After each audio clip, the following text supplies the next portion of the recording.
અધ્યાય 35મો જોવાના છે. આ અધ્યાયમાં વિધવા ધર્મભંગમાં પ્રાયશ્ચિત વિધિનું નિરૂપણ કર્યું છે. દરેક જગ્યા પર આ વસ્તુ હોય કે ધર્મનું પાલન પહેલાં બતાવે, પછી એમાં જે કંઈ ધર્મનું પાલન થવામાં શિથિલતા કંઈ થઈ જાય કે કંઈક એવું થઈ જાય કે પાપાચરણ થઈ ગયું તો પછી એનું પ્રાયશ્ચિત કરવું જરૂરી છે. શ્રી નારાયણ મુનિ કહે છે, એ બ્રહ્મન વિદ્વાના જે ધર્મો કયા તેનો એકવાર ભંગ થતાં જે પ્રાયશ્ચિત છે હવે તેનું નિરૂપણ કરું છું, જેના અનુષ્ઠાનથી વિધવા સંપૂર્ણ ઉત્તમ સ્વધર્મ ફળને પામે છે. પ્રાયશ્ચિત કરવાથી પાછી એ વિધવા જે છે તે પોતે પોતાના સ્વધર્મ ફળને પામી જાય. વિધવા નારી જો કબરી બંધનને કરે એટલે મસ્તકે કેસ રાખે તો એક દિન ઉપોષણ પ્રાયશ્ચિતને કરે. બરાબર, એક દિન ઉપવાસ કરે. ઉપોષણ એટલે એક દિનનો ઉપવાસ. કબરી બંધન એટલે વાળને બાંધે તો, બરાબર, એટલે મસ્તકે કેસ રાખે તો. તથા પર્યંકમાં શયન કરે. પર્યંક એટલે તમે જે ખાટલો કેવું તે, બરાબર. ધર્મભ્રષ્ટ સ્ત્રીનો સંગ કરે. બીજી જે કોઈ ધર્મભ્રષ્ટ સ્ત્રી હોય એનો સંગ કરે તે. બીજી વાર ભોજન કરે. એકવાર જમવાને બદલે 2 વાર જમે. ક્રોધ કરે, ગુસ્સો કરે એટલે. નગ્ન થઈ સ્નાન કરે. અતિ ભોજન કરે. તેલ અભ્યંગ કરે. શરીર ઉપર તેલ ચોળે તે. આ માથા પર લોકો ઘસે, શરીર ઉપર ઘસે તે. ચંદનાદિ ગંધ દ્રવ્યનો ઉપયોગ કરે, ઉપભોગ કરે. એટલે સુગંધ માટે ચંદનાદિનો ઉપયોગ કરે તે. આ ભગવાનની પ્રસાદીનું ચંદનને એ તમે અહીંયા વાપરો એ નહીં, એ ગળા પર ચાલ્લો કરે એ નહીં. વૃષભ ઉપર બેસે, બરાબર. ધ્રુત દુગ્ધનું પુષ્કર પાન કરે. ધ્રુત એટલે ઘી અને દૂધનું પુષ્કર પાન કરે. ઇલાયચી લવિંગાદિક ઉત્તેજક પદાર્થને જમે. મોદક આદિ મિષ્ટાનને અતિશય જમે. તાંબુળને ચાવે. તાંબુળ આપણે પાન કહીએ તે. અને માદક વસ્તુને ભક્ષણ કરે તો પૃથક પૃથક એક એક ઉપવાસને પ્રાયશ્ચિત કરે. એટલે માદક કોઈ વસ્તુ ખાય તો પણ અલગ અલગ જે કોઈ આમાં ભંગ થયો હોય તે બધાના પ્રાયશ્ચિત રૂપે એક એક ઉપવાસ કરવાનો, બરાબર. તથા વિધવા જો દિવ્ય વસ્ત્રને ધારે. દિવ્ય એટલે મોંઘા વસ્ત્ર આપણે જે કહીએ ને તે. સૂક્ષ્મ વસ્ત્રને ધારે, ઝીણા ઝીણા હોય ને પેલા તે. વિચિત્ર વર્ણના વસ્ત્રને ધારે, જે ગ્રહસ્થાશ્રમીના સુવાસીની સ્ત્રીઓ ધારતી હોય ને અલગ અલગ કલરના તે. કસુંબા રંગથી રંગેલા વસ્ત્રને ધારે, એટલે જે આ ત્યાગીઓ જે પહેરતા હોય એ કસુંબા રંગ કહેવાય. ડગલીને ધારે, પેલી ડગલી પહેરવાની આવે ને તે. વિકૃત એટલે દેશ કુળ આચાર વિરુદ્ધ પ્રકારે વસ્ત્રને ધારે તે. હાથ પગ દાંતને અર્તાદિકથી રંગે. એટલે અર્તાદિક એટલે જે પેલું રંગ કરવાનું આવે ને અત્યારે તે સમયમાં જે કરતા હશે તેને અત્યારે જે કરે તે. જો વિષય અહીંયા એ નથી કે કોનાથી રંગે. હવે તો સમયે સમયે રંગ બદલાયા કરે. પહેલાં કુદરતી રંગ આવતા હતા, અત્યારે બધા મેન્યુફેક્ચર આવે એટલે મેન્યુફેક્ચરિંગ હોય. પણ હવે રંગ એટલે રંગ છે. ઇન્ટેન્શન શું છે કે રંગથી એમ કહે કે સુશોભન કરે, આર્ટિફિશિયલ હોય કે પછી એ હોય એ ન કરવાનું એમ. સિંદૂર કુમકુમને ધારણ કરે, કારણ કે આ સુવાસીની સ્ત્રી જે છે સુહાગન એનું નિશાન છે. પુષ્પહારને ધારે, આ પણ એનું નિશાન છે. ચંદનનો લેપ કરે, બરાબર, ચંદનનો લેપ ઘસે તે. હાથે શંખ વલયને ધારે, બરાબર. નેત્રમાં અંજન કરે. પછી ભાલપત્રીને ધારે તો પૃથક પૃથક એક દિન ઉપોષણ પ્રાયશ્ચિતને આચરે, બરાબર. આ બધા જે કોઈ કંઈક ને કંઈ આવું કંઈક વ્રત ભંગ થાય કે નિયમમાં ભંગ થાય તો દરેક નિયમના ભંગમાં એક એક ઉપવાસને કરે. તથા ભગવત પ્રસાદભૂત ચંદનને લલાટાદિકમાં ધારણ કરે. ભગવાનનું પ્રસાદીભૂત ચંદનો એને અહીંયા ધારણ કરે દે. એમણે તો આવ્યું ને વિધવાના ધર્મમાં અહીંયા ગળા પર ખાલી ચાલ્લો કરવાનો ગયો છે. તેવા પુષ્પહારને કંઠમાં ધારણ કરે. અહીંયા શરીર ઉપર અહીંયા કંઠમાં ધારે ને તે. સુવર્ણાદિ ધાતુ સૂત્રવાળા વસ્ત્રોને ધારે. સુવર્ણાદિ ધાતુના અલંકારોને ધારે. સુવાસિનીનો વેશ જે નાસા ભૂષાદિ ધારણરૂપ તેને ધારે. નર્તકી નારીનો વેશ ધારણ કરે. નર્તકી નારીનો વેશ ધારણ કરે એટલે પેલા કડા હોય, સાંકડા હોય, પેલા માથાને વિશે બધું પહેરે તે એવું. પુરુષ વેશને ધારે, આપણે પેન્ટ શર્ટ ને એવું બધું પહેરીએ જ તેવું. ભાલના કેસોને ઉપાડે, એટલે ઉપરના કેસો એને આમ પેલા ઉપાડેલા હોય ને આમ એવું. હવે એ મને બરાબર કહેતા નથી આવડતું એને શું કહેવાય તે. હા બસ એવું જ કંઈ કહી તે, બરાબર. કાર્ય વિના માર્ગમાં ભમ્યા કરે.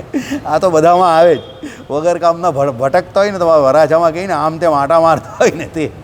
એ આંટા કેમ મારે આમ તેમ, બરાબર. આમ તેમ ભટકવાનું નહીં, એ તો માર પડે ઘણી વખત, બરાબર.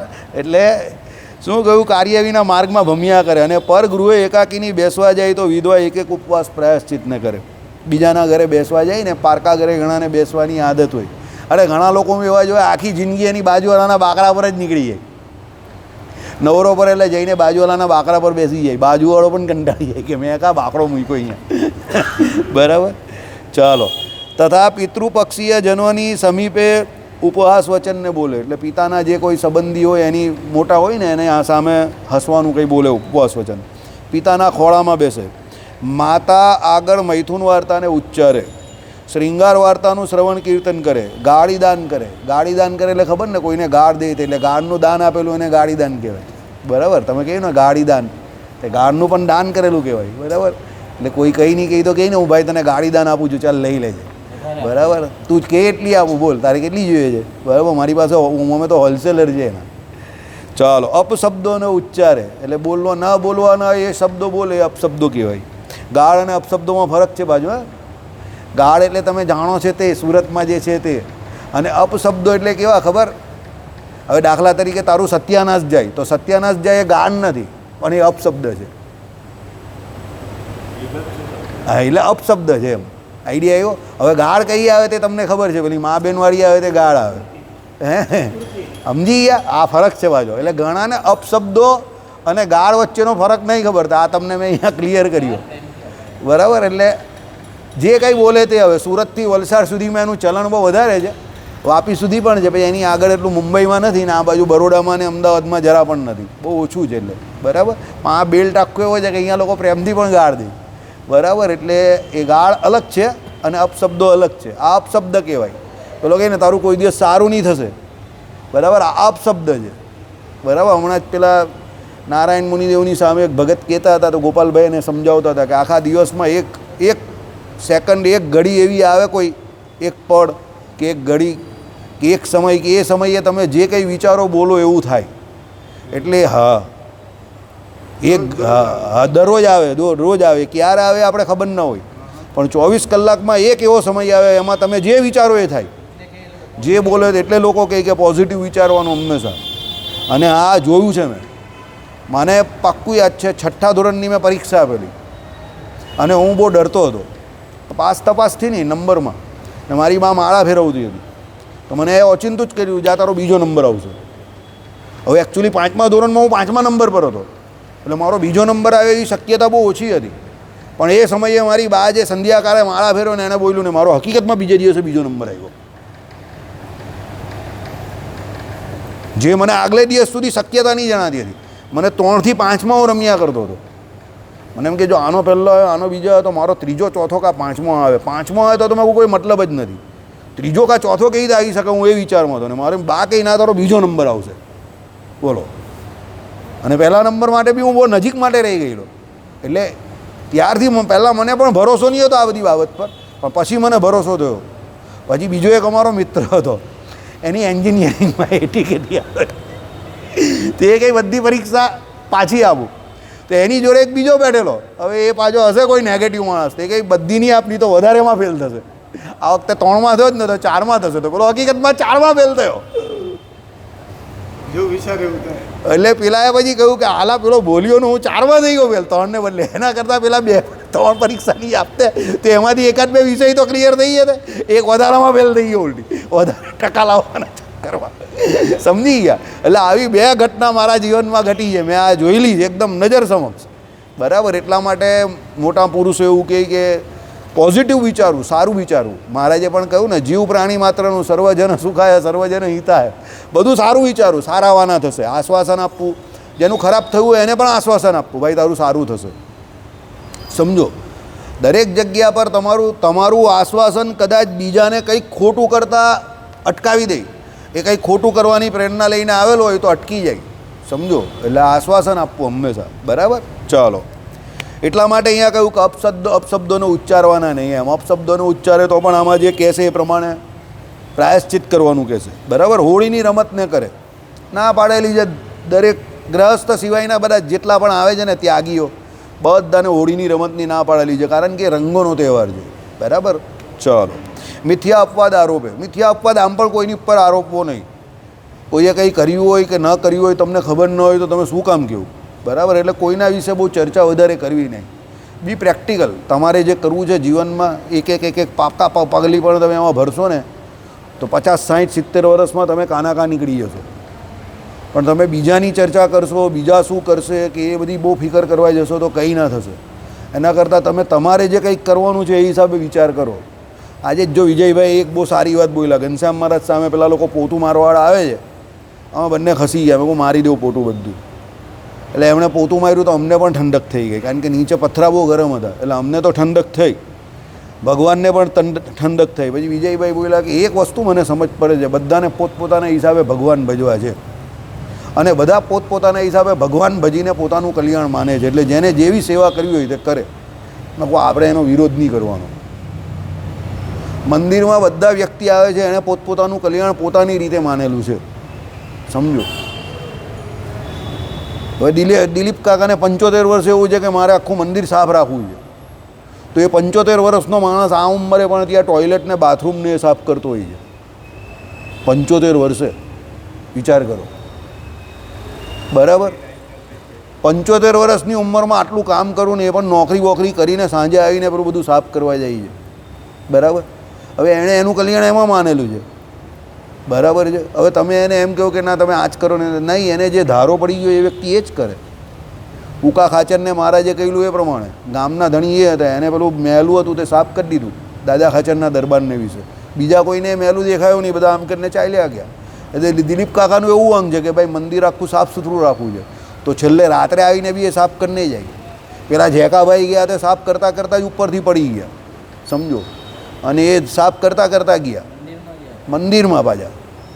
મૃત્યુ તો કેવું છે, કથન માત્ર છે, ગમે ત્યાં થવાનું, સમજો. હવે મંદિરમાં થયું તે તો આમ જોવા જાય તો સારું જ થયું ને, મંદિરની બહાર. પણ મૃત્યુ તો કાળ તો પીછો છોડવાનો નહીં હતું. એના કરતાં અહીંયા થયું જે કંઈ સવારના પોળમાં તો જે કંઈ થયું તે એનું કામ તો સારું જ થયું. શરીર તો પડી ગયું, પડવાનું જ છે, તમારું પણ પડવાનું છે, મારું પણ પડવાનું છે. કોઈ અહીંયા અમરપદો લખાઈને તો આવેલો નથી. હા, એટલે આપણું કહેવાનો મતલબ અહીંયા શું છે કે જેને જે કરવું હોય તે કરવા દેવાનું. કારણ કે બધાએ પોતપોતાના હિસાબે પોતાનું કલ્યાણ માનેલું છે અને બધાના અંગો જુદા જુદા છે. એટલે તમારે ભગવાનની મર્યાદામાં રહીને તમને જે પસંદ હોય એ પ્રમાણે તમે કરો ને. કોઈને સેવાનું અંગ હોય સેવા કરે, કોઈ કીર્તન ગાતા હોય તેને કીર્તનનો અંગ હોય તો એ કરે, કોઈને બીજી રીતે ભગવાનના ઉત્સવ સમૈયાને વિશે કંઈક મદદરૂપ થવાનું હોય તો એ કરે. જીગર છે આપણામાં, જીગર પાસે તમે અહીંયા બેહાડો તો અહીંયા બેસે તો ખરો, પણ એનું મેઇન કામ હું તો દોડવાનું કામ હોય તો જીગર તરત કરી નાખે, સમજો. કેમ? એનું એ અંગ છે, બરાબર. બીજાથી જીગર જેટલું કામ ન થાય, તમને ગેરંટેડ લખીને આપું, અઘરું કામ છે. એટલે એ પ્રમાણે જેને જે માનેલું છે એ પ્રમાણે એ કરે, બરાબર. એટલે આપણે શું છે, બીજાની ભાવનાને હંમેશા રિસ્પેક્ટ આપવી. એવું નહીં માનવું કે હું જે કરું એ જ સાચું, બરાબર. આ ભાઈને કંઈક એના હિસાબે કરવું હોય તો એને કરવા દેવું, પેલાને એના હિસાબે કરવું તો એને કરવા દેવું. બધાની ભાવનાને માન આપો, બરાબર. ધર્મ મર્યાદા સચવાઈ રહે એ પ્રમાણે બધાની ભાવનાને માન આપો. ભાઈ તારે શું કરવું બોલ. કોઈનો કંઈ પણ ભાવ હોય, કદાચ એવું બને કે એના ભાવ દ્વારા ભગવાન તમારી પાસે કોઈ નવી ક્રિયા કરાવે છે, સમજો. આજે ભાવના બધાની અલગ અલગ છે, પણ સત્સંગની બ્યુટી શું છે, સત્સંગમાં સારામાં સારી વસ્તુ શું છે કે જેની જેની જે ભાવના હોય, જાકી જેસી ભાવના, તો એ પ્રમાણે પ્રભુ તમને એ પ્રમાણે કંઈક નવું કરાવડાવે અને તમને કંઈક નવો અનુભવ થાય, બરાબર. એટલે જેની જે ભાવના હોય એ પ્રમાણે એ કરે. આ લોકોના ગુરુદ્વારામાં અમુક ગાવાવાળા બહુ સરસ હોય, બરાબર. અરે એટલું સરસ ગાતા હોય ને એટલું સૂરમાં ગાય, એસા બોગી મેં કયા ગોપાલ મસ્ત ગાય, એસા જોગી મેં, એ બહુ સરસ ગાય છે. હું તો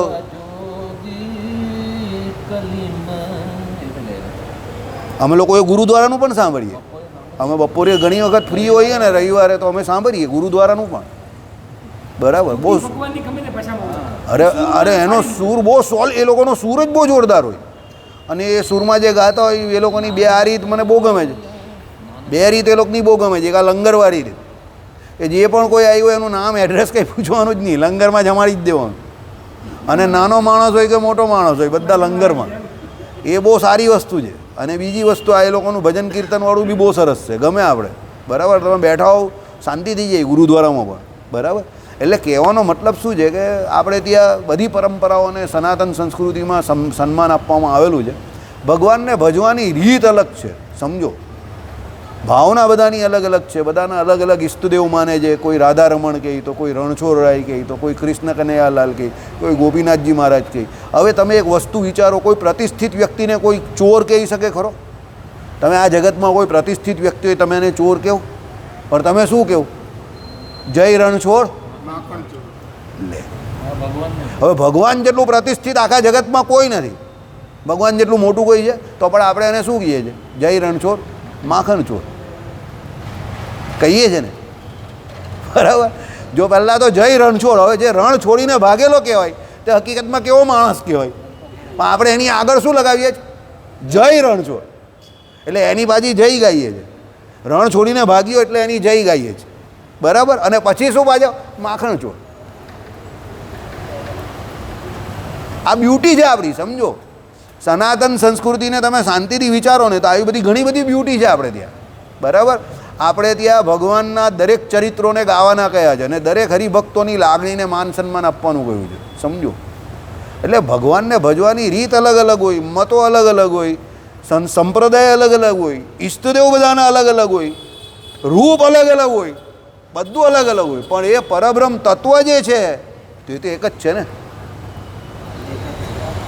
પરબ્રહ્મ તત્વ તો એક જ છે, પરમાત્મા તો એક જ છે, બરાબર? અત્ર તત્ર સર્વત્ર એ પરબ્રહ્મ તત્વ પરમાત્મા જ રહેલા છે. તો બધી નદીઓ છેલ્લે જેમ સાગરને મળે છે એમ બધી લાઈન છેલ્લે ભગવાનને જ મળવાની છે. એટલે સામેવાળાની ભાવનાને સમજીને એને માન આપવું. હા, શાસ્ત્ર બહાર કહેતો હોય, આજે હરિપ્રકાશ શાસ્ત્રી જે કથામાં કહેતા હતા એ પ્રમાણે કે ભાઈ સંપ્રદાયથી વિમુખ હોય ને પછી આપણા સંપ્રદાયની ખોદતા હોય, આપણા જ નામનો પાછા ઉપયોગ કરતા હોય, બરાબર? અને પાછા આપણા જ ભગવાનને પાછા ભગવાન કેવડાવતો હોય અને પાછા એને ભગવાન ભેળા એ લોકો પોતે પોતાની પૂજા કરાવતો હોય, એવા જે હોય તો એમાં ન ભળાય, કારણ કે એ તો આખા ભગવાનની વિરુદ્ધ થઈ ગયા, સમજો. પણ બાકી બીજા જે કોઈ પણ હોય, પરમાત્માનું ભજન કરનારા જે કોઈ જીવ હોય, ભગવાનનું ભજન કરનારો જે કંઈ હોય, એ ઉદ્ધવજીનું મહારાજે જે દ્રષ્ટાંત આપ્યું, બ્રહ્માજીનું જે દ્રષ્ટાંત આપ્યું એ પ્રમાણે એ બધાની જે કોઈ પણ લાગણી છે એને તમારે રિસ્પેક્ટ આપવી પડે, માન સન્માન આપવું પડે. એ જે રૂપે ભગવાનને ભજે, એને જે સમજાયું તે એ પ્રમાણે કરે છે. હવે એ નક્કી આપણે કરનારા કોઈ નથી કે એ કયા ધોરણનો વિદ્યાર્થી છે, એ ક્યારે ભગવાનને પામશે, કે સાચો છે કે ખોટો છે કે કાં જવાનો છે, આપણે નક્કી નહીં કરવાનું. એ એની લાગણી છે, એ નક્કી કરશે ને ભગવાન નક્કી કરશે, બરાબર?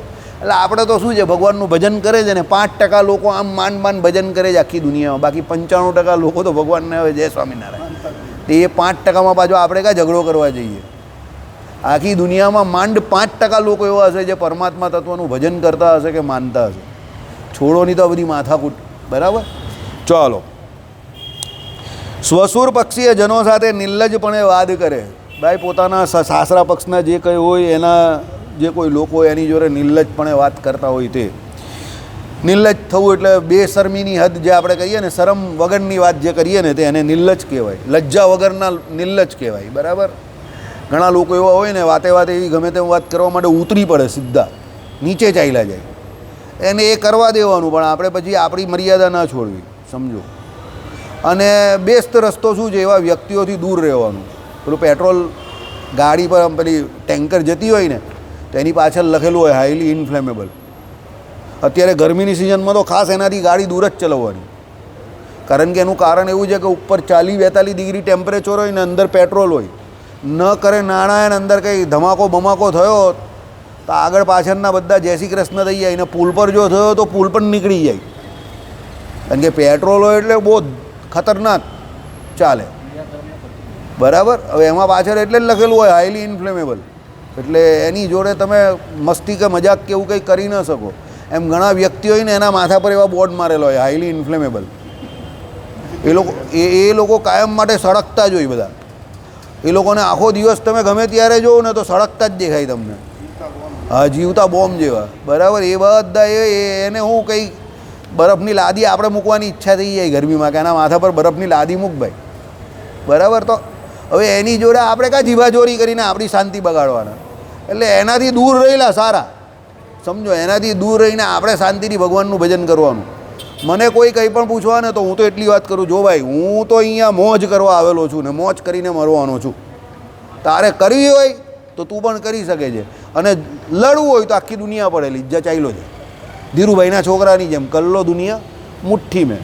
તો હવે દુનિયા મુઠ્ઠીમાં કરીને પણ મુકેશ અંબાણીને કેટલી શાંતિ છે તે મને ખબર છે, અને અનિલ અંબાણીને કેટલી શાંતિ છે બી મને ખબર છે. એના કરતાં મારી મુઠ્ઠીમાં કંઈ નથી, તો શાંતિ વધારે છે. સમજી ગયા?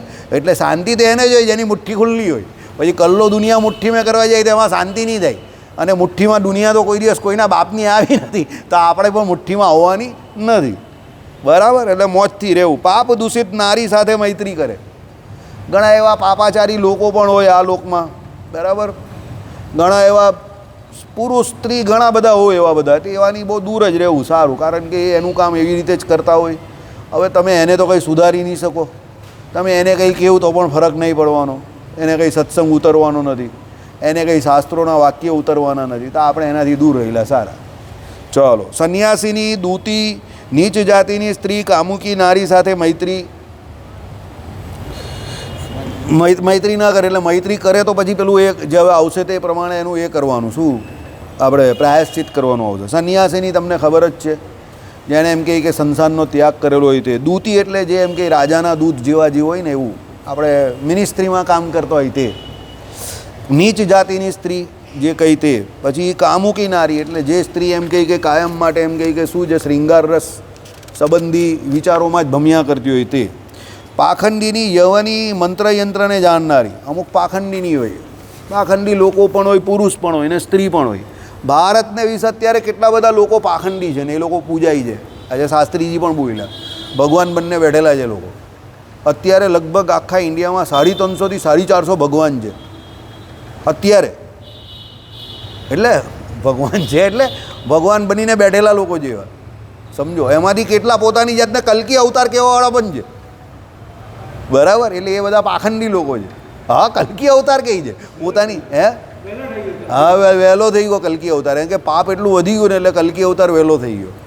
બોલો, 350 ભગવાન ફરે છે અત્યારે જ. બરાબર? એટલે એ પાખંડી માણસ કહેવાય. હવે સ્ત્રીઓમાં પણ એવા આવતા હોય, પાખંડ કરનારા ઘણા લોકો હોય, બધે હોય એવા. બરાબર? ભગવાન તો હજુ બહુ વાર છે આવવાની. બરાબર? ચલો. યવની. યવની એટલે તમને ખબર ને, જે આપણાથી વિધર્મી જે જાતિ જે છે તેને યવન કહ્યા તે, એને એની સ્ત્રીઓને યવની કહી. મંત્રયંત્રને જાણનારી.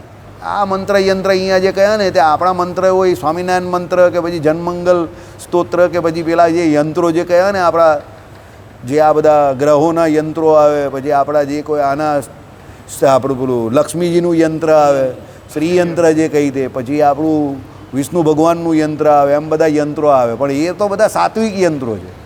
આ જે અહીંયા કહ્યા ને મંત્રયંત્ર, આ બધા તામસી. બરાબર? વશીકરણના ને એ બધા આવે ને, અડદના પેલા જે એ હોય ને તે મુકાવે. બરાબર? હે, શું કે, હા, આસામ છે, બંગાળ છે, ઓડિશા છે, ત્યાં તો બહેનો પણ બધી બહુ ખતરનાક હોય એવી કરનારી. મોટી મોટી આંખ હોય એ લોકોની, તમે જુઓ તો બીક લાગી જાય, ખતરનાક દેખાતી હોય. અને આવું બધું કરનારા બહુ હોય ત્યાં. આપણે ત્યાં ગુજરાતમાં બહુ ઓછું છે, ત્યાં બહુ કરનારા છે. હવ. અને નાસ્તિકી નારી, ભગવાન પરમાત્મા તત્વને જે નહીં માનતી હોય એ બધી નાસ્તિક કહી છે. આમ તો નાસ્તિક આપણે ત્યાં વેદ વિરુદ્ધ વર્તે એને કહ્યા છે, પણ જગતમાં એવી વ્યાખ્યા છે કે ભાઈ ભગવાનને નહીં માને નાસ્તિક, ને માને આસ્તિક. આપણે બંને વાત જોવાની, સમજો. ભાઈ નાસ્તિક કેવી રીતે છે? કોઈ એમ કહે કે ભાઈ હું આસ્તિક છું, તો એને પૂછવાનું તો આસ્તિક કેમ છે? તો આસ્તિક તો એમ જ કહેશે કે હું ભગવાનને માનું છું એટલે આસ્તિક. પણ નાસ્તિકની વ્યાખ્યા બદલાયા કરે, કારણ કે નાસ્તિકમાં હું પોતે પોતાની બુદ્ધિનો પ્રયોગ કરવા જશે પેલો. બરાબર? નાસ્તિક પાછો શું કહે, જગતની ઉત્પત્તિ સ્થિતિને પ્રલય એના કરનારા ભગવાન નથી, એ તો એમ જ થયા કરે છે. એટલે મહારાજે કહ્યું એ પ્રમાણે કરતા હરતા ભગવાનને ન જાણે, સમજો. એટલે નાસ્તિક બધા ઘણા બધા પ્રકારના છે. બરાબર? જે પ્રમાણ હોય તે. પણ શાસ્ત્રોની વ્યાખ્યા એવું છે, જે વેદ વિરુદ્ધ વર્તતા હોય એ નાસ્તિક. એટલે તો બુદ્ધ ભગવાનને, એટલે બુદ્ધ ધર્મને આખાને નાસ્તિક તરીકે લીધો, કારણ કે ભગવાન બુદ્ધે શું કરેલું? વેદ વિરુદ્ધ આચરણ કરાવેલું. હવે એમાં ભગવાન બુદ્ધે તે સમયની જરૂરિયાતને લઈને એવું કરાવેલું. લોકો વેદોમાંથી હિંસાત્મક યજ્ઞનું બહુ જોરદાર ખતરનાક રીતે એમ કહી કે આયોજન કરતા હતા, અને કેટલા બધા પશુઓને મારી નાખતા હતા, અને સમાજ આખો હિંસાના માર્ગે ચાલ્યો ગયેલો. એટલે તે સમયની જરૂરિયાતના અનુસારે ભગવાન બુદ્ધને લાગ્યું પહેલાં મારે વેદને જ ખોટા કરવા પડશે, એટલે એમણે વેદને ખોટા કર્યા. તો પેલા લોકો એમ કહે કે આમાંથી હિંસા ન લેશે ને, એટલે ઘણી વખત ભગવાને પણ એવા લોકોને ઉલટા ચશ્મા પહેરાવવા પડે. એટલે ભગવાન હોય કે મોટા પુરુષ હોય તે સમયે કેમ એવું ચરિત્ર કરે, તો એ સમયની તાકી જરૂરિયાત જે કંઈ કહીએ ને આપણે તાતી જરૂરિયાત એ જોવી પડે. બરાબર, એ સમયે એવું કરે, ઘણા લોકો કરે. હવે દાખલા તરીકે ઘણી વખત શું હોય, આપણે મહાભારતનું યુદ્ધની વાત કરીએ, પાંડવો જુઠ્ઠું નહીં બોલતા હતા, સમજો. પણ હવે કૌરવો બધી હદ કરી નાખતા હતા, તો પછી યુદ્ધને વિશે પેલા અશ્વત્થામા નામના હાથીને મારવાનું કહ્યું ને એને મારી નાખ્યો. ને પછી ભીમસેનને ભગવાને શું કહ્યું, તારે જોર જોરમાં બૂમ બરાડા પાડવાના, અશ્વત્થામા મરી ગયો, અશ્વત્થામા હતા. બરાબર, એમ કરીને ભીમસેને બૂમ પાડી. હવે પાંડવો તો જુઠ્ઠું નહીં બોલતા હતા, આમ તો સત્યવાદી હતા. પણ હવે તે સમયની જરૂરિયાત એવી હતી, આચાર્ય દ્રોણને ત્યારે ખસાડવાના હતા યુદ્ધમાંથી. જો ભગવાન જે કરતું અકર્તું અન્યથા કરતું છે, સંકલ્પ માત્રથી ભલભલાને હટાવી દે. પણ ત્યારે ભગવાન પુરુષોત્તમ નારાયણે શું મનુષ્યપણે વર્તીને કોઈ મનુષ્ય બુદ્ધિથી કેવી રીતે સામેવાળાને પછાડી શકે એ ભગવાને ચરિત્ર કરીને બતાવ્યું. ભગવાને હથિયાર ગ્રહણ કરવાની ના પાડેલી, એટલે ભગવાને હથિયાર ગ્રહણ ન કર્યું, પણ પેલા લોકોને જે મારવાના હતા તે માર્યા તો ખરા, અને ધર્મનું સ્થાપન પણ કર્યું. અને ભગવાન ધર્મને માર્ગે જ રહ્યા, અને અધર્મીઓને બધાને માર્યા ભગવાને, સમજો. અને ભગવાને તે સમયે જે કંઈ કહ્યું તે બધો ધર્મ. હવે તમે એમ કહું કે ભાઈ એ જે ભીમસેનને ખબર હતી કે એણે હાથી માર્યો છે, અને એનો કહેવાનો ઇન્ટેન્શન અશ્વત્થામાં જે આચાર્ય દ્રોણનો છોકરો એ જ હતો, તો તમે કહો કે ભીમસેન જુઠ્ઠું જ બોલ્યા ને, સમજો. બરાબર, પણ તે સમયની જરૂરિયાત પ્રમાણે જુઠ્ઠું નહીં બોલેલા, કારણ કે બોલાવનાર કોણ હતા? ભગવાન શ્રી કૃષ્ણ સાથે જાતે હતા.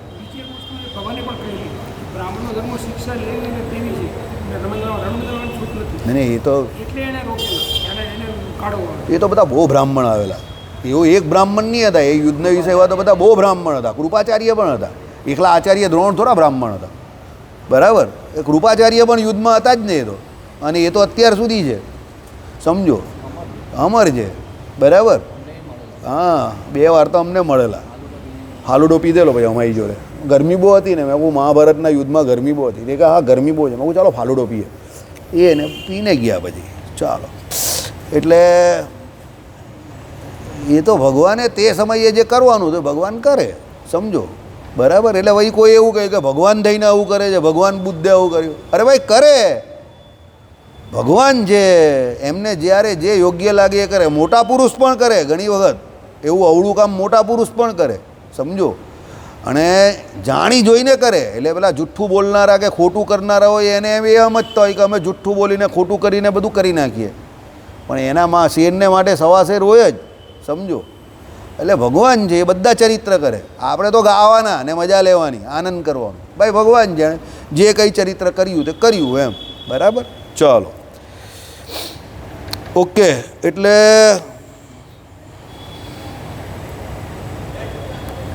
નાસ્તિકી નારી સાથે મૈત્રી કરે તો વિધવા એક ઉપવાસને કરે. આ બધી રીતે કંઈ પણ આવું કંઈ કરે તો એક ઉપવાસ કરવાનો કયો.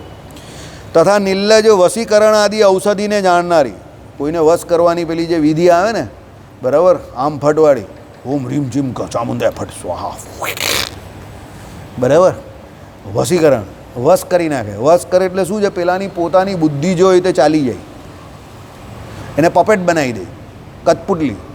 એના પોતાના વિચારથી એ કંઈ કરી ન શકે, એને ચલાવનારો કરાવનારો કોઈ બીજું હોય, એને હિપ્નોટાઇઝ કરી નાખે. બરાબર, એટલે એ વશીકરણ ઔષધિઓ હોય તે કંઈક એવું કંઈ પીવડાવી દે, ખવડાવી દે, તો સામેવાળું વ્યક્તિ એને વશ થઈ જાય, અને એની પાસે ન કરાવવાનું પછી બધું કરાવે, સમજો. એવું કોઈ જાણતા હોય તો એ. બરાબર, ગર્ભપાત કરનારી, બરાબર, એટલે સ્ત્રીઓને જે ગર્ભ રહેતો હોય એનું ગર્ભપાત કરાવે તે. ધૂર્તા નારી સાથે જો મૈત્રી કરે તો વિધવા એક ઉપવાસ કરે. ધૂર્તા એટલે લુચ્ચી. બહેનો પણ એવા હોય છે, ઘણી વખત મોટા મોટા કૌભાંડો કરેલા હોય એમાં બહેનો પણ ઇન્વોલ્વ હોય, અને એને પણ પાછું મગજ ચલવીને ઇન્વોલ્વ થયા હોય, એટલે એ ધૂર્તા કહેવાય. બરાબર, પુરુષ તો એવા હોય, એની જોડે સ્ત્રીઓ પણ હવે એવી થઈ ગઈ છે, તો એનો સંગ ન કરવો, અને કરે એક દિવસનો ઉપવાસ કરવાનો કયો. મિથ્યા અપવાદ પામેલા પુરુષના ઘરમાં રહેલી પતિવ્રતાના દર્શન કરવાની આકાંક્ષાથી તેના ઘરે જાય.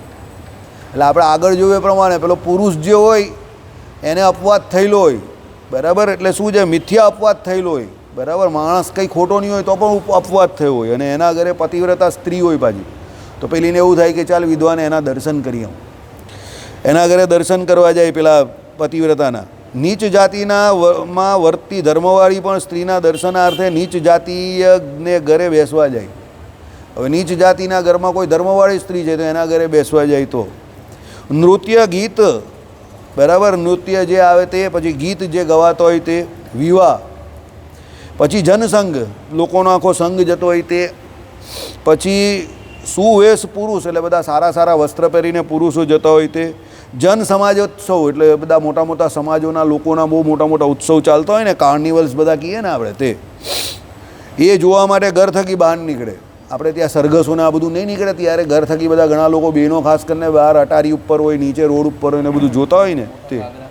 હા, યથેચ્છ ક્રીડા કરતા પુરુષોને જોઈ, બધા મન ભાવે એમ બધા ક્રીડા કરતા હોય માણસો, તે ક્રિયા જોવા જાય. તો જે કોઈ પણ સ્થળે એકાકી નહીં જાય, ઘરમાંથી બહાર નીકળે અને એકલી હોય તો, કામ ભાવથી કોઈ પુરુષને બીજા પરપુરુષને જુએ તે, પુરુષના રૂપ ગુણની વાર્તાનું શ્રવણ કીર્તન કરે, બીજા જે પુરુષ હોય એના રૂપ ને એના ગુણ એના કીર્તન કરે, શ્રવણ કરે તે, પુરુષના અંગનો સ્પર્શ કરે, ધૌતાદિક થકી ભિન્ન પુરુષ વસ્ત્રનો સ્પર્શ કરે. ધૌતાદિક એટલે જે કંઈ જેના વસ્ત્ર એ ધોઈ શકેલા હોય કે જેના ધોયેલા વસ્ત્ર અડી શકાય, એટલે આપણે સંબંધીઓ નહીં ગયા, એના પિતા હોય, એના પુત્ર માતામહ ને એ બધા ધૌતાદિકમાં આવે. એના સિવાયના જે કોઈ ભિન્ન પુરુષના વસ્ત્રો એને સ્પર્શ કરવાની વિદ્વાને ના પાડી, પણ કદાચ વસ્ત્રનો સ્પર્શ થઈ ગયો હોય બીજાના તો પુરુષ સાથે બોલવાનું બોલે. કામ ભાવથી પુરુષ સંબંધી દુષ્ટ સંકલ્પ કરે એટલે ખરાબ સંકલ્પ કરે, પુરુષના ચિત્રને ચિત્રે. ગ્રામ્ય ધર્મ આસક્ત આકૃતિવાળા પુત્રનો સ્પર્શ કરે એટલે ગ્રામ્ય ધર્મ કોઈ જે કોઈ આપણે ત્યાં કયા છે એ ધર્મ એટલે ગ્રામ્ય ધર્મ એટલે અહીંયા એવો છે કે જે એમ કહે કે કામ વાસનાવાળા જે કોઈ ચિત્રો હોય એવા એમ કહે કે પુતળા હોય બધા, ઘણા બધા અજંતા ઇલોરાની ગુફામાં એવા જે હોય ને એવા પુતળાને એમ કહે કે સ્પર્શ કરે. સ્વકાર્ય સિદ્ધિ માટે પુરુષ સાથે મૈત્રી કરે, ભાઈ પોતાનું કામ કરવાનું હોય તો કોઈ પરપુરુષ સાથે મૈત્રી કરે. તો પશુ પક્ષી આદિકનું મૈથુન બુદ્ધિપૂર્વક જુએ, પુરુષના ગુહ્ય અંગને જુએ, પુરુષના જે કોઈ એમ કહી કે અંગ હોય એને જુએ, ગુહ્ય અંગની અહીંયા વાત કરી. બોલ્યા વિના હસ્તચેષ્ટાથી કે નેત્ર ચેષ્ટાથી પુરુષને કોઈ બાબત જણાવે, બોલે નહીં પણ હાથની ચેષ્ટાથી કેમ કે આંખથી એમ કહે કે એ કોઈ પુરુષને એ બાબત જણાવે. આ વસ્તુ વધારે એ લોકોમાં, બહેનોમાં, બરાબર. બહાર જાય ત્યારે આ ગ્રહસ્થોને ખાસ એનો અનુભવ હોય, એ લોકો ઈશારાથી બહુ વાત કરે, તમને ઈશારાથી ડરાવે તમને, બરાબર. વાત તો નહીં કરે, તમને ડરાવે, ગભરાવે રીતસરના, અને તમે ડરી પણ જાઓ કારણ કે તમારી હાલત જ એવી હોય એટલે એમાં કંઈ કહી શકાય એવું નથી, બરાબર. જોની આ બિચારા તો આંખ જ બંધ કરી દીધી, બરાબર. એને અત્યારે પણ યાદ આવતું હશે. ચાલો કંઈ નહીં, જે કયો હોય તે, પણ નસીબદાર માણસો છે કે તમને કોઈ ડરાવવાવાળું તો છે, બરાબર. ઓકે. પુરુષની દ્રષ્ટિ સાથે પોતાની દ્રષ્ટિને બાંધીને જુએ એટલે આમ નજરથી નજર મેળવે ને એને. પુરુષને મળમૂત્રોત્સર્ગ કરવાના સ્થાનમાં તે ક્રિયાને કરે તો તે એક દિન ઉપવાસ પ્રાયશ્ચિતને કરે. આપણે ત્યાં સામાન્ય રીતે એવું હોય છે, બહેનોનું અને પુરુષોનું અલગ અલગ જ હોય છે આ બધું. જે કોઈ આપણે ત્યાં દૈહિક ક્રિયા કરવાની હોય તે, હવે એમાં કંઈક ભૂલમાં કે એવામાં ચાલ્યા જાય પુરુષના અંદર તો એક દિવસ ઉપવાસ કરે. આપત્તિ વિના ધનુર્માપ એટલે 4 હાથ વ્યવધાન વિના પુરુષને સમીપે ચાલે. આખો ખુલ્લો રસ્તો હોય અને 4 હાથ દૂર ચાલી શકાય એવું હોય તો પણ પુરુષની નજીક ચાલે. તો જે ઘરમાં મેળા ઉપર કે નીચલે મારે એકલો પુરુષ સૂતો હોય તેવા ઘરમાં રાત્રિ એકાકી નહીં સૂવે. એટલે પુરુષ કોઈ ઘરમાં ઉપર સૂતેલો હોય કાં વચ્ચેના માર પર સૂતેલો હોય ને રાત્રિ એવા ઘરમાં પેલી વિધવા સ્ત્રી સૂઈ જાય. તો વક્ષસ્થળ ઉદર સાથનને પુરુષ જોઈ શકે એ રીતે વસ્ત્રથી નહીં આચ્છાદન કરીને સ્થિતિ કરે. આપણે ભગવાને આજ્ઞા કરેલી છે ને કે સ્ત્રીઓ એવા વસ્ત્ર પહેરવા કે શરીર આખું ઢંકાયેલું રહે. પુરુષ સમીપે કરચરણાદિ અંગની ચપળતા કરે, કોઈ પુરુષ હોય ને સામે હાથ પગની અંગની એમ કહે કે ચપળતા કરે તો વિધવા તે જ દિન એક ઉપોષણ વર્ત એટલે એક ઉપવાસને કરે. ઉપોષણ એટલે ઉપવાસ, બરાબર. જો શબ્દો 3 છે. પોષણ, પોષણ આપણું કોના દ્વારા થાય? અનાજ દ્વારા થાય, એટલે આપણે અનાજ ખાઈએ. બીજું આવે કુપોષણ. કુપોષણ એટલે ખબર ને, જેને બિચારાને અનાજ ખાવા નહીં મળતું હોય તે કુપોષણના શિકાર થઈ જાય. માલ ન્યુટ્રિશન જે કહીએ ને તે. તમને કહું તો દુનિયામાં એવા ઘણા બધા દેશો છે જ્યાં બાળકો કુપોષણથી મરી જાય. આ બાજુ આફ્રિકા, નિગ્રો દેશ જેટલા છે ને ત્યાં બહુ તકલીફ છે. એટલે એ કુપોષણ છે. એટલે કુપોષણ કેવું છે ખબર? ઈચ્છિત નથી, અનિચ્છિત છે. સમજજો. હા, કારણ કે કોઈ એવું ભૂખે મરવા માટે કોઈ પેદા નહીં થતો, પણ એ બિચારાની ઈચ્છા વગર અનિચ્છિત છે એટલે એને કુપોષણ કહ્યું છે. પણ આ ઉપોષણ કહ્યું છે. એટલે ઉપવાસ, એટલે પોષણની આગળ લાગેલો છે એટલે ઈચ્છિત ઉપવાસ કરવાનો છે પ્રાયશ્ચિત રૂપે. એમ કુપોષણ નથી, ઉપોષણ છે. હવે સમજી ગયા શબ્દોની મારામારી? સમજીને કરો તો ગોખવાની કોઈ જરૂર ન પડે, તરત તમને યાદ આવી જાય. બરાબર? સમજીને જ કરવાનું, શાંતિથી. ઓછું કરો પણ સમજીને કરો, ગોખાગોખી નહીં કરવાની. ગોખાગોખી કરવાવાળા માણસમાં બુદ્ધિ નહીં આવે, યાદ રાખજો. સમજીને કરે એનામાં જ બુદ્ધિ આવે, સમજજો. ઓછું કરો પણ સમજીને કરો. એ ગોખાગોખી તો બધા નાના છોકરા કર્યા કરે. આ લોકો ભણતા હોય ત્યારે બહુ ગોખાગોખી કરે, નહીં સમજ પડે તો આખું ઇન્ટિગ્રેશન ગોખી નાખે, આખું ડેરિવેશન ગોખી નાખે. ભાઈ પરીક્ષામાં પૂછાય તો આખું એમને એમ લખીને ચાલ્યો આવે, 5માંથી 5 માર્ક મળી જાય. પણ પછી 5 દિવસ પછી પૂછે પેલું ઇન્ટિગ્રેશન જરા લખી આપજે ને, એ કંઈ યાદ બાદ નથી, એમ કે પરીક્ષામાં લખી દીધું ભૂલી જવાનું. બરાબર? કારણ કે ગોખેલું એટલે યાદ નહીં રહે. એટલે સમજીને કરવાનું આ પ્રમાણે કે ભાઈ ઉપોષણ એટલે શું. આ પ્રમાણે કે જે ઉપવાસ કર્યો છે તે તો એ પ્રાયશ્ચિત રૂપે પોતાની ઈચ્છાથી કરે છે. સમજો, એને કોઈ જબરજસ્તી નહીં કરાવતું, પણ પેલું કુપોષણ જે છે તે અનિચ્છિત છે. એમ એની ઈચ્છા નથી, પણ ગરીબોને કારણે અનાજ મળતું નથી એટલે એ પોષણ એને મળતું નથી, એટલે એને કુપોષણ કહ્યું. સમજો, ઘણા લોકો એવું કહે કે ભાઈ એક જ ટાઈમ જમે છે. સમજો, પણ હવે એક ટાઈમ જમે એની 2 રીત છે. એક પહેલી રીત શું છે કે એની પાસે હોય ને ના ભોગવે. દાખલા તરીકે આપણા સાહેબ કે એ પ્રમાણે, સાહેબ હવે જે જીવન જીવ્યા, સાહેબ ફૂડ એન્ડ ડ્રગ ઇન્સ્પેક્ટર હતા. હવે એ જ્યાં જાય તે બધી 3 સ્ટાર 4 સ્ટાર 5 સ્ટાર હોટલમાં સાહેબને ટિફિન આપે. ચાહે તો એને આખી જિંદગી પેલો હોટલવાળો ટિફિન મોકલી આપે, એટલી એની કેપેસિટી હતી. સાહેબની એટલી કેપેસિટી કે એ ધારે તો અત્યાર સુધી એના ઘરે ટિફિન આવે, બહારથી રોજ જ, ડેઇલી આવે, 2 ટાઈમ આવે. સમજો, તે છતાં સાહેબ બહાર ગમે ત્યાં ઇન્સ્પેક્શનમાં જાય તો ઘરેથી પોતાનો શાકનો ડબ્બો અને રોટલી લઈને જતા હતા. તો એ ઈચ્છિત છે. એ એમણે ધર્મ પાલન કરવા માટે એમની ઈચ્છાથી એ કરેલું છે. સમજો કે ના ભાઈ આપણે બહારનું એવી રીતે હોટલનું ખાવું ન જોઈએ, એટલે એ એમની ઈચ્છાથી એમણે ઈચ્છિત કરેલું છે. તો એ બરાબર છે. એટલે જે એવી રીતે ઈચ્છિત કરે તો એ બરાબર છે, પણ ઘણાને તો મળતું નહીં હોય. સમજો, તો મળતું નહીં હોય અને પછી એમ કહે કે ભાઈ એ તો એક ટાઈમ જ જમે છે. હવે એક ટાઈમ જમે છે એટલે કે એને મળતું નથી એટલે એક ટાઈમ જમે છે, એને જમવું તો 2 ટાઈમ છે જ. સમજો, તો એના બહુ શાસ્ત્રોમાં વખાણ નહીં થયા. આપણે ત્યાં જસવંતભાઈ મેવાવાળા કરીને એક સુરતી હરિભગત પહેલાં સવારે આવતા હતા, અત્યારે હવે ઓછા થઈ ગયા, તબિયત બગડી એટલે બીજા આમ તેમ જાય છે. બરાબર? પણ પાછા હવે ચાલુ થયો હોય તો ખબર નહીં, પણ એ બહુ સરસ વાક્ય બોલતા હતા 20-25 વર્ષ પહેલાં.